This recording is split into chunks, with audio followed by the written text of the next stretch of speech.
साल है 2024। एक ऐप अपनी स्ट्रॉन्ग मार्केटिंग और स्किल लर्निंग नीश के साथ मार्केट में उतरता है।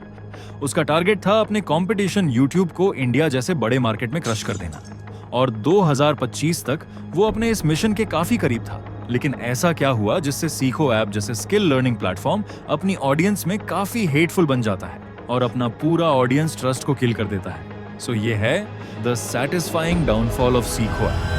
आजकल सब बच्चे इंस्टाग्राम में टाइम वेस्ट करते हैं, पर मैं वही सीखो ऐप पर देखती हूं। Now my English is getting better and better. Fantastic. And now my English is getting better and better. Fantastic. तुम सीखो ऐप से सीखो। नाउ इस वीडियो को इंटरेस्टिंग बनाने के लिए हम इस वीडियो को 3 पार्ट्स में कवर करेंगे। First, expectations. क्या वजह है कि आज सीखो ऐप ऑडियंस का ट्रस्ट खो रहा है? पहले ये इंडिया का फ्यूचर स्किल लर्निंग प्लेटफॉर्म था, लेकिन प्रॉमिसेस पूरी नहीं कर पाया। सेकंड, रीजन ऑफ स्टार्ट सीखो ऐप। इंडिया में कई लोग सीखना चाहते थे, लेकिन सिंपल और हिंदी कंटेंट की अनअवेलेबिलिटी थी, इसलिए सीखो ने स्ट्रक्चर्ड और आसान कंटेंट दिया। Third, mistakes. सीखो ऐप की वो इंपॉर्टेंट मिस्टेक्स जो धीरे धीरे सीखो की ग्रोथ के लिए नाइटमेयर बन गई, और यही रीजन बनी सीखो ऐप के डाउनफॉल की। If you are a business owner, so ये वीडियो आपके लिए एक डायमंड इन्फॉर्मेशन होने वाली है। So let's start the diamond information. साल 2021, जब सीखो ऐप इंडिया के स्किल लर्निंग मार्केट में कदम रखा तो उम्मीदें आसमान छू रही थीं। कोविड के बाद डिजिटल लर्निंग की डिमांड तेजी से बढ़ी थी और सीखो ने खुद को इंडिया का सबसे बड़ा स्किल लर्निंग प्लेटफॉर्म बनने का दावा किया।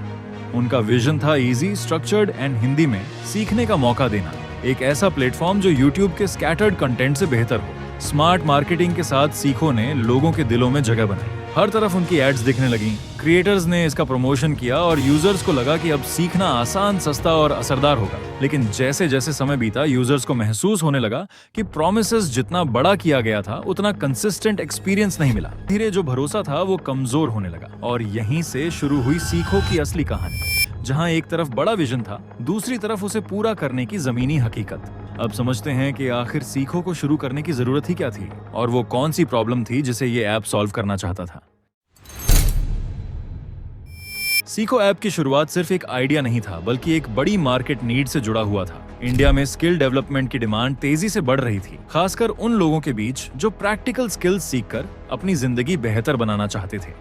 लेकिन उस समय मार्केट में अवेलेबल लर्निंग प्लेटफॉर्म्स कई बार लर्नर्स की रियल जरूरतों को पूरा नहीं कर पा रहे थे। सीखो ने इस गैप को देखा और एम किया एक ऐसा प्लेटफॉर्म बनाने का जो आसान भाषा में स्ट्रक्चर्ड और प्रैक्टिकल लर्निंग दे सके। स्पेशल फोकस था कि कंटेंट सभी के लिए एक्सेसिबल हो, खासकर उन लर्नर्स के लिए जो इंग्लिश में कॉन्फिडेंट नहीं थे। साथ ही अफोर्डेबिलिटी और रीच पर ध्यान दिया गया ताकि ज्यादा से ज्यादा लोग इसका फायदा उठा सकें।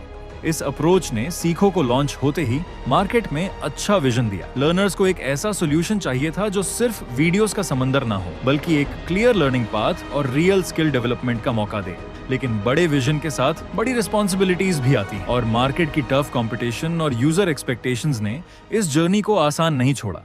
अब आगे देखेंगे कि कैसे कुछ डिसीजंस ने इस प्रॉमिसिंग शुरुआत को चैलेंजेस में बदल दिया। सीखो की जर्नी में सबसे बड़ा मोड़ तब आया जब मार्केटिंग, ग्रोथ और डिलीवरी के बीच बैलेंस बिगड़ने लगा। एक तरफ विजन बड़ा और इंस्पायरिंग था, लेकिन एग्जीक्यूशन में ऐसी मिस्टेक्स होने लगी जिन्होंने धीरे धीरे यूजर ट्रस्ट को कमजोर कर दिया। सबसे बड़ी मिस्टेक थी ओवर प्रॉमिस और अंडर डिलीवर करना। एड्स और प्रमोशंस में बड़े दावे किए कि सीखो कुछ भी और कहीं भी, इंडिया का सबसे भरोसेमंद स्किल लर्निंग प्लेटफॉर्म, लेकिन रियलिटी में कंटेंट क्वालिटी और यूजर एक्सपीरियंस उतना कंसिस्टेंट नहीं था। हाई एक्सपेक्टेशंस बनी, डिलीवरी कमजोर रही और डिसअपॉइंटमेंट शुरू हो गया। दूसरी गलती थी ऑडियंस को अंडर एस्टिमेट करना। आज का लर्नर स्मार्ट और इन्फॉर्म्ड है। जब प्रॉमिसेस पूरे नहीं हुए तो फीडबैक और रिव्यूज आने लगे, लेकिन इन्हें समय पर सीरियसली नहीं लिया गया, जिससे नेगेटिव परसेप्शन बनता चला गया और ट्रस्ट धीरे धीरे टूटने लगा।